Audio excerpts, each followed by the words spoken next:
देखी पतोहिया कहतिया कि अरे तू का जनबुए सासू में हर मर्द के झगड़ा कहतिया कि झगड़ा न हटे तो हटे बड़का झगड़ा न हटे तो हटे बड़का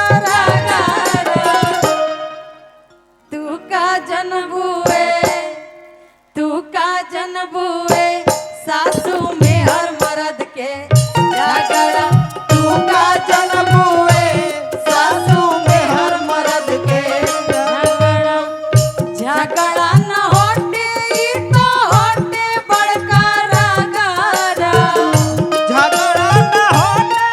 तो होटे बड़का रगड़ा झगड़ा न होटे तो होटे बड़का रगड़ा तू का जनबुए सासू में हर मर्द के झगड़ा तू का जनबुए सासू में हर मर्द के झगड़ा तू का जनबुए सासू में हर पतोहिया कहतिया कि इतना चौकी मत हम दान दहेज दे के आइल बनी तो ससुरारी में तनी ठाट बाट से रहब नु आ रउआ चाहब कि रउआ अपन शासन हमरा पर चला ले तब दाल गले वाला नहीं खे कहतिया कि सासू कतन हो गरियाई पुनाही दाब के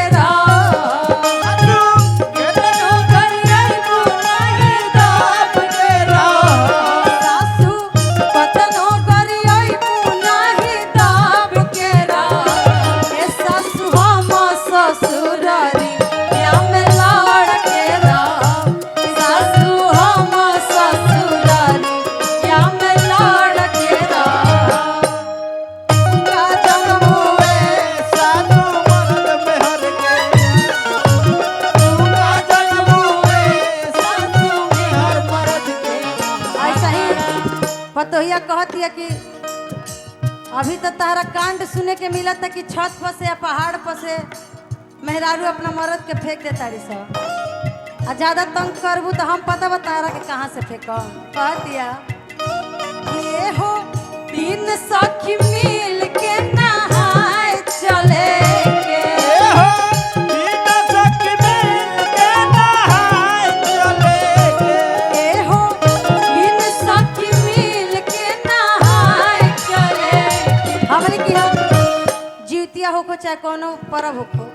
तो हमनी के घर के माता बहन लोग गंगा जी नहाए जाला लोग तो ही में कहते कि हमनी के तीनों सखी नहाए चले के आ अपना सासों के ले चले के कहतिया ए हो तीन सखी मिल के नहाए चले के तीन सखी मिल के नहाए चले के आओ में सास बुढ़िया कूटा नो के ले चले के आओ में सास बुढ़िया कूटा नो के ले चले के जनबुए सासू में हर मर्द के झगड़ा तू का जनबुए सासू में हर मर्द के पूरा हो जाए दी भैया पतोहिया कहते को में सास बुढ़िया कूटनों के ले चले के अपना साथे आ का करे के कहतिया कि ये हो ऊंच खाल देख के ढकेल देवे के ऊंच खाल देख के ढकेल देवे ए हो ऊंच खाल देख के ढकेल देवे और का उनकर बेटा मोटी लगा उसे ना कहे के उनकर बेटा मोटी लगा उसे ना कहे तू का जनबुए सासू में हर मर्द के झगड़ा तू का जनबुए सासू में हर मर्द के झगड़ा कहतिया कि हम मर्द मेरे के झगड़ा में मत पड़ल हो कब शुरू होके कब खत्म हो जाए कोई के मालूमो नहीं है कहतड़ी दिन में लड़ाई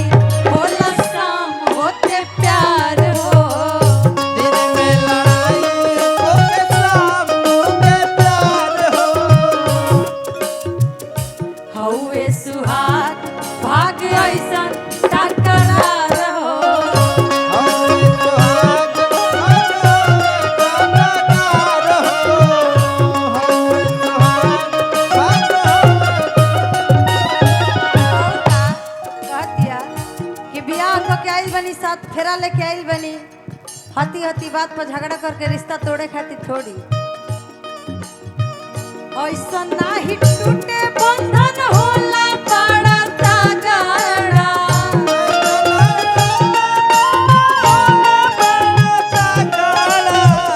ऐसा नाही टूटे बंधन होला बड़ा तगड़ा। तू का जनबुए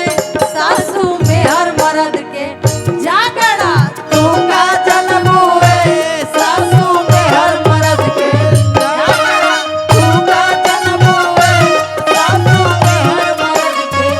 जागड़ा। ओ बुना रहो मछी झुकाना के घर में, अब ना रहो मन के घर में। अरे हम ना रहो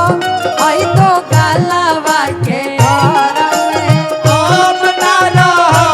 मन के घर में। माई एकर मारे ले ना नदियों करिया बेले,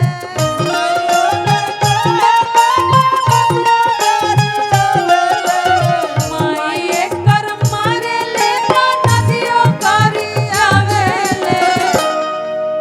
हम ना रहो मछी झुकाना के घर में, हम ना रहो मछी झुकाना के घर में।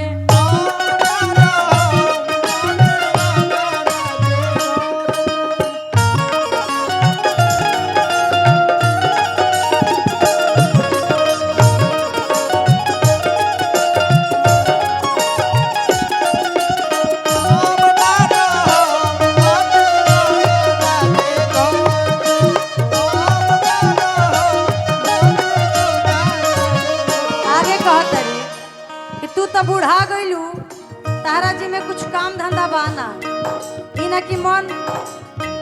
बुढ़ापा में आदमी पूजा पाठ करेला, भक्ति भाव करेला, लेकिन तू बेटा पतो के झगड़ा में लागल बड़ी। कहतिया ताहरा तो ये बाटे दिन भर के काम हो,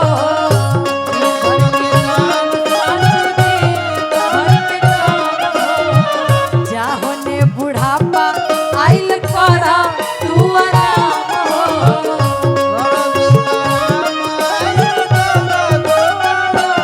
का करे कि बूढ़ी इतना परेशान मत होखो, जब हई देहिया झूली नु तई पतोहिए काम आई। बेटा तो तार चल दी है ड्यूटी, घर में हमारे साथे नु रहे के बा, खाए पिए में अगर कमी होखे लगी तो फिर बाद में हमरा के मत कहियो। कहतिया ताहरा तो ये बाटे दिन भर के काम हो,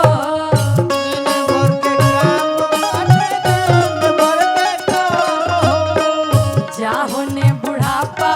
आइल करा तू आराम हो।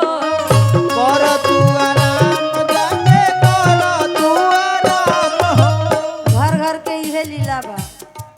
केहू अपना पतों से परेशान बा त केहू से अपना सास से परेशान बा। कहतनी सुभिता करी ना कोहे घर भर के मजारा,